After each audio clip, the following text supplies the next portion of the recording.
Sa pagdinig ng mga mambabata sa Kamara, iginit nila na hindi dapat nagagamit ang mga party list sa pagpapalawak ng political dynasties at dapat papalakasin ang regulasyon sa Party List System Act. Si Jap Regala live mula sa Batasang Pambansa. Jap! Zay, sinusulong nga ng mga mambabatas ngayong araw ang pag-amyenda sa batas hinggil sa regulasyon ng pagtakbo ng mga party list tuwing eleksyon. Sa naging pagdinig ng House Committee on Suffrage and Electoral Reform na pinangungunahan ni Committee Chairperson Zia Lonto Agyong, tinalakay ang mga panukalang batas na maghihigpit sa pagtakbo ng mga kandidato sa party list na hindi malinaw ang intensyon.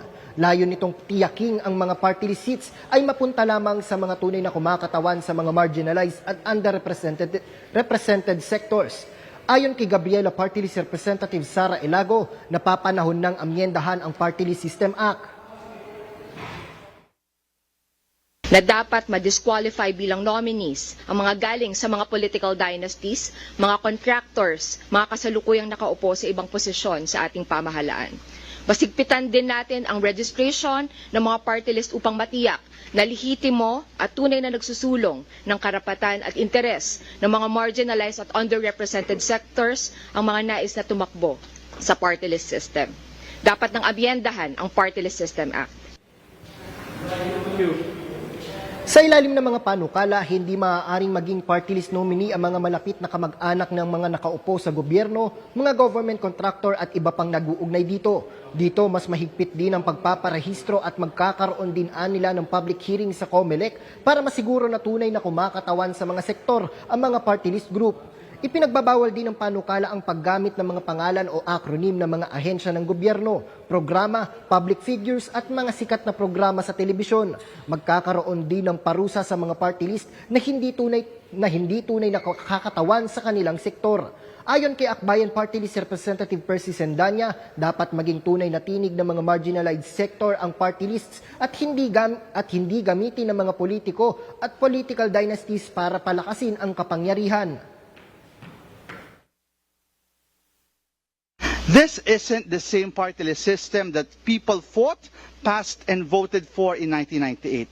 The party list system has become a backdoor for political dynasties to expand their hold on power. It has become a stepping stone for business interests to win government contracts. Hiniling naman ng COMELEC na dapat maging malinaw kung ano ang dapat na mabago tulad na lang ng kung kasama ba sa amyenda ang mga kasalukuyang party list. Kailangan na rin anilang masaayos ang pag-aamyenda upang hindi kulangin sa panahon. We're hoping that you will always factor in the time constraints that we have right now. The 2028 elections po is an automated election, and we will have to print all the ballots at the back of all the names of the candidates at the back of the ballots. Ang pangit po na may kandidato o may party list na natatanggal o tanggal tapos nandun pa rin ang pangalan. Samantala, Zay, sa ilalim naman sa technical working group itong mga panukala para himayin at makagawa o gumawa ng refined consolidated bill. Zay.